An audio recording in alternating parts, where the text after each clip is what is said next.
নমস্কার তাপস বাবু। প্রথমে আপনাকে আমরা আমাদের সংগঠনের পক্ষ থেকে সমবেদনা জানাচ্ছি। তার কারণ দুদিন আগে আপনার পিতৃবিয়োগ হয়েছে। তা সত্ত্বেও বৃত্তিমূলকের খবর সেটা আপনাকে ছাড়া উপায় নেই, তাই আমরা আপনার মাধ্যমেই খবরটি সকলের কাছে প্রকাশিত করছি। আজকে নিখিলবঙ্গ বৃত্তিমূলক প্রশিক্ষক সমিতির পক্ষ থেকে রাজ্য সম্পাদক আমি শুভাশিস ব্যানার্জি এবং আমার সঙ্গে আরো দুজন মহিলা comrade, comrade Susmita Ghosh, comrade Mousumi Dutta, তারা আজকের আমাদের এই যে ছিল কারিগরি ভবনে যে ছিল আসার কথা সেই এসেছেন। আমরা সৌভাগ্য বলুন দুর্ভাগ্য বলুন, আমরা প্রথমে সিইওর সঙ্গে কথা বলি। সেখানে আমরা আমাদের সারা রাজ্যের বিভিন্ন জেলা থেকে শিক্ষক প্রশিক্ষকদের উপর যে অত্যাচার নেমে আসছে, ছাত্র এবং অভিভাবকরা রেজাল্ট না পেয়ে এই বৃত্তিমূলক শিক্ষাটা গোল্লায় দেওয়ার যে চেষ্টাই সরকার করে চলেছে, তার বিরুদ্ধেই আমরা রুখে দাঁড়িয়েছি এবং আজকে কারিগরি ভবনে এসে বললাম যে ইমিডিয়েট যদি রেজাল্ট না বেরোয় তাহলে আমরা ছাত্র শিক্ষক অভিভাবকদের নিয়ে কারিগরি ভবন ঘেরাও করে দেব। তখন সিইও বললেন যে না, আপনাদের তা করতে হবে না, আগামী সোমবার দিনের যেহেতু মাঝখানে ঈদের 2 দিন পড়ে গেছে, ছুটি আছে, আপনারা সোমবার থেকেই মার্কশিটটা পাবেন। ফলে ছাত্রছাত্রীরা সমস্ত শিক্ষক প্রশিক্ষক কর্মীদের কাছে রাজ্যের সকলকে নিখিলবঙ্গ বৃত্তিমূলক প্রশিক্ষক সমিতির পক্ষ থেকে বলবো যে আগামী সোমবার দিন আপনারা রেজাল্ট এবং সার্টিফিকেট হাতে পাবেন, যা সিইও আমাদের জানিয়েছেন। তার পরবর্তীতে আমরা মাননীয় পূর্ণেন্দুবাবুর ঘরে যাই। আজকে পূর্ণেন্দুবাবুকে আমরা পেয়ে যাই। পূর্ণেন্দুবাবুর ঘরে আমাদের থাকাকালীনই ডাইরেক্টর তিনি এসে উপস্থিত হন। তার কাছে যেহেতু ডিভিইটি মানে আমাদের বেতন সংক্রান্ত বিষয়, আমরা সরাসরি তাকে প্রশ্ন করি যে আমাদের বিষয়ে মানে ডিভিইটি কি ভাবছে।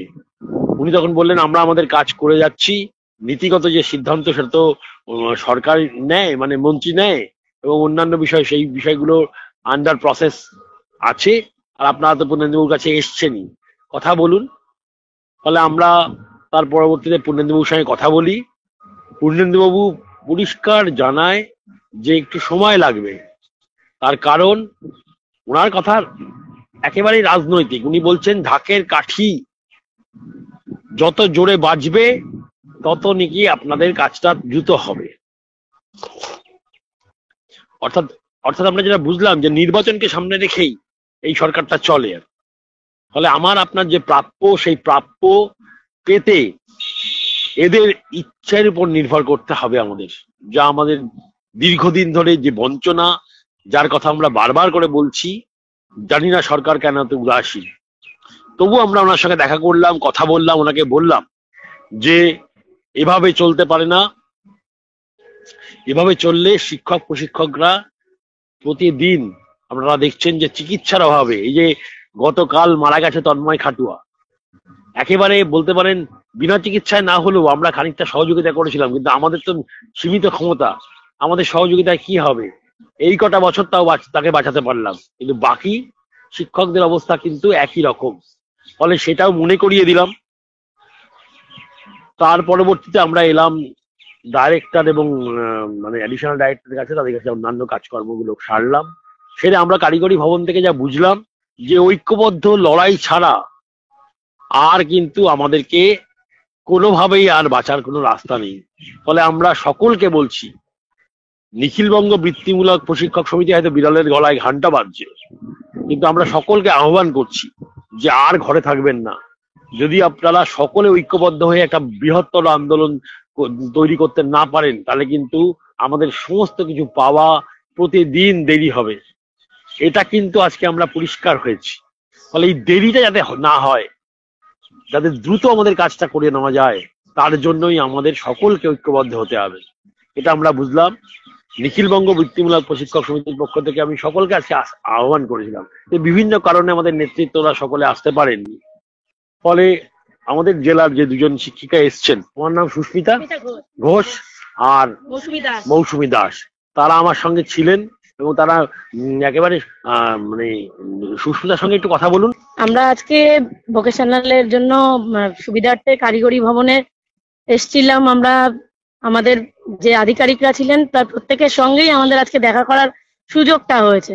সিইও ছিলেন, আমাদের ডাইরেক্টরের সঙ্গে, অ্যাডিশনাল ডাইরেক্টর, সবার সঙ্গে আমরা আজকে কথা বলতে পেরেছি।